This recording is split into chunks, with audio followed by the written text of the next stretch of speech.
क्या आप धनु राशि के हैं? तो अगले कुछ मिनट मेरे साथ आप बने रहिए, क्योंकि 18 जुलाई 2025 से आपके जीवन में एक बड़ा ज्योतिषीय तूफान दस्तक देने वाला है। एक ऐसा तूफान जो आपके रिश्तों, आपके कैरियर और आपके मन की शांति को हिलाकर रख सकता है। मैं बात कर रहा हूँ बुध के वक्री होने। बुध ग्रह बुद्धि, वाणी, व्यापार और रिश्तों का कारक है और यही ग्रह 18 जुलाई से 11 अगस्त 2025 तक पूरे 25 दिनों के लिए कर्क राशि में वक्री हो रहे हैं। ये कोई डराने वाली बात नहीं है, बल्कि ये एक चेतावनी है, एक अवसर भी है संभलने का, समझने का और सही कदम उठाने का। तो चलिए जानते हैं कि धनु राशि वालों के लिए ये 25 दिन कैसे रहेंगे और आपको क्या करना है और क्या नहीं करना। तो सबसे पहले ये समझिए कि बुध ग्रह आपकी राशि के लिए आखिर है कौन।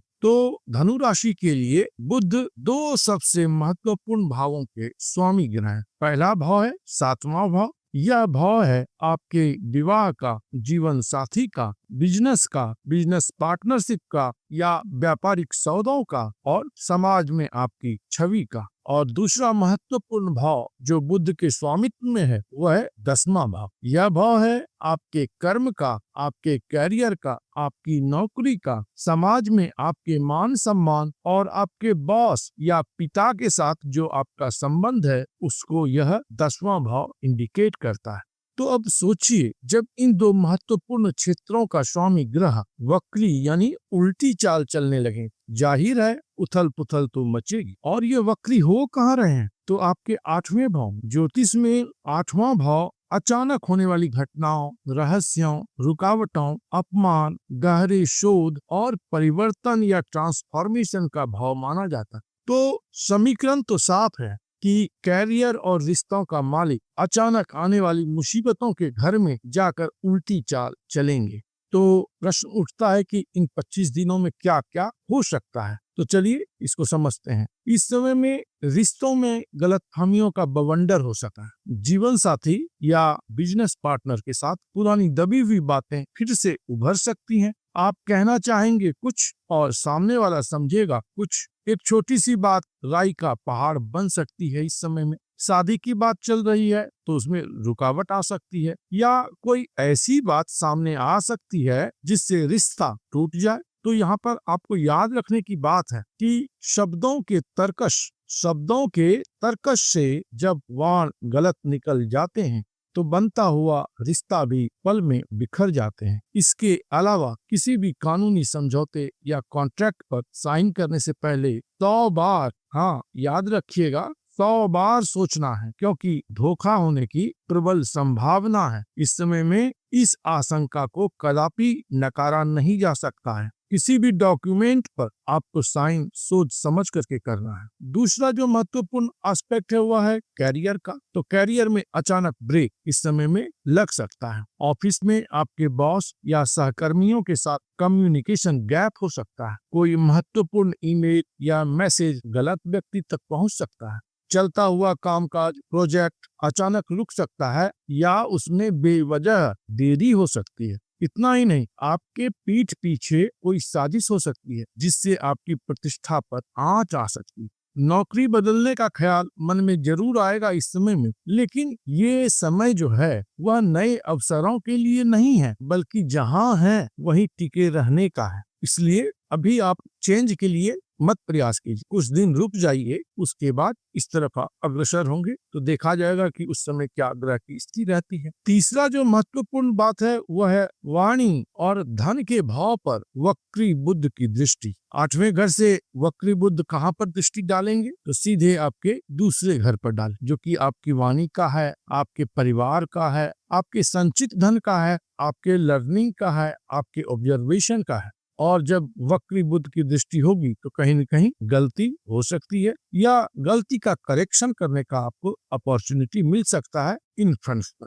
इस ग्रह के प्रभाव के असर में क्या होगा कि जुबान कड़वी हो सकती है या जहां झूठ नहीं बोलना है वहां पे आप झूठ बोल जाते हैं, उस कारण से परेशानी हो जाए। आप ना चाहते हुए भी कुछ ऐसा बोल दें जिससे परिवार में कलह की स्थिति उत्पन्न हो जाए। अचानक कोई बड़ा खर्चा भी इस समय में आ सकता है और आपका जो धन है, एक्यूमुलेटेड वेल्थ या सेविंग्स, वह कम हो जाए, खत्म हो जाए, इसकी भी संभावना है। इसलिए पैसों के लेन देन में बेहद सतर्क रहने की आवश्यकता रहेगी। इन 25 दिनों का ब्रह्मास्त्र क्या है, क्या करें और क्या न करें? यह समय डरने का नहीं है बल्कि संभलने और सुधरने का है। ये 25 दिन आपके लिए एक रीसेट बटन की तरह है कि अपने आप को रीसेट कर रहे हैं। और क्या इस समय में बिल्कुल नहीं करना है, उसको सुनिए कि नया काम आपको शुरू नहीं करना है, चाहे वह नई नौकरी की बात हो, नया बिजनेस हो, नया रिश्ता हो, जो भी हो, अभी आप रुक जाइए। इस 25 दिनों में कोई बड़े फैसले आप ना लें। शादी, तलाक, घर खरीदना, बेचना, कुछ भी, इन फैसलों को 11 अगस्त तक टाल दें।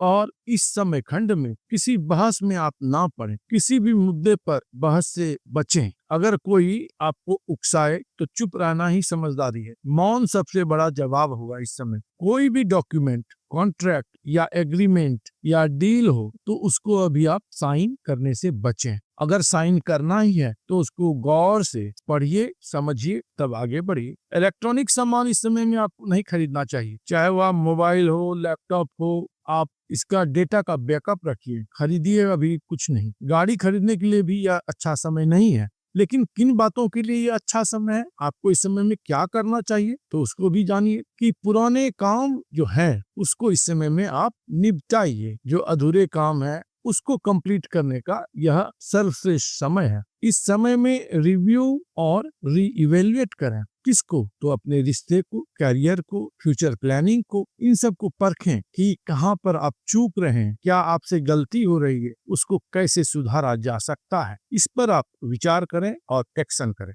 और इस समय में पहले आपको तोलना है, फिर बोलना है। संभल करके बोलेंगे तो आधी से अधिक परेशानी तो ऐसे ही खत्म हो जाएगी। और जो कुछ शेष रहती है, आप मेडिटेशन करें, इंट्रोस्पेक्शन करें, आत्मचिंतन करें, अंदर झांक करके देखें कि क्या सुधार की गुंजाइश आपके अंदर है। ध्यान में कुछ न कुछ आपको जरूर ऐसा इंट्यूट होगा जो आपके आगे के मार्ग को प्रशस्त करेगा। इसलिए मेडिटेशन करना इस समय में बड़ा आवश्यक है। मैं कुछ महा उपाय की भी बात करता हूँ जो कि आपको इस मुश्किल से बचाएगा और वक्री बुद्धि के प्रभाव को कम करेगा। तो 3 सरल उपाय है, इसे आप कीजिए, यह आपके लिए ढाल का काम करे। पहला क्या है कि भगवान गणेश के शरण में आपको जाना है, क्योंकि भगवान गणेश बुद्धि के देवता और विघ्नहर्ता है। तो रोजाना आपको ओम गंग गणपतये नमः इस मंत्र का 108 बार जप करना है। गणेश भगवान का बहुत अच्छा पाठ है अथर्वशीर्ष, गणेश अथर्वशीर्ष। तो इसका पाठ करते हैं तो आपके लिए यह अमृत समान है। बुद्ध देव को मनाने के लिए क्या करना है कि बुधवार के दिन ओम बुंग बुधाय नमः इस मंत्र का जप कर सकते हैं। हरे मूंग की दाल को या हरे वस्त्र या हरी सब्जियां जरूरतमंद लोगों को दान करते हैं, गाय को हरा चारा खिलाते हैं, तो इससे बुद्ध देव प्रसन्न हो जाएंगे और आपकी परेशानी बहुत कम हो जाएगी। तो याद रखना है आपको कि वक्री बुद्ध का समय परीक्षा लेने आता है, सजा नहीं देने आता है। यह 25 दिन की अग्नि परीक्षा आपको डराने के लिए नहीं बल्कि भविष्य के लिए और भी ज्यादा मजबूत, समझदार और सावधान बनाने के लिए आ रही है। यह समय आपको सिखाएगा कि कौन आपका अपना है और कौन पराया, और उसकी परख कैसे की जाती है। इस समय को एक अवसर की तरह देखें, अपनी गलतियों को सुधारें, अपने रिश्तों को मजबूत करें। देखिए, जो आपके अपने हैं वही अपने रहेंगे, इसलिए रिश्तों को मजबूत करना आवश्यक है। और जब 11 अगस्त को बुद्ध मार्गी होंगे तो आप एक नए आत्मविश्वास के साथ आगे बढ़िए, कौन रोकता है। तो मुझे उम्मीद है कि यह जानकारी आपके काम आएगी। आपके जीवन में क्या बदलाव आ रहे हैं हमें कमेंट्स में भी जरूर बताइएगा। अगर आपको यह वीडियो पसंद आया हो तो इसे अपनी धनु राशि वाले दोस्तों और परिवारजनों के साथ शेयर करना बिल्कुल ना भूलें। तो मिलते हैं अगले वीडियो में। आप अपना बहुत ध्यान रखिए। प्रभु आप पर कृपा करें। आप स्वस्थ रहें, मस्त रहें और व्यस्त रहें। ओम नमो भगवते वासुदेवाय।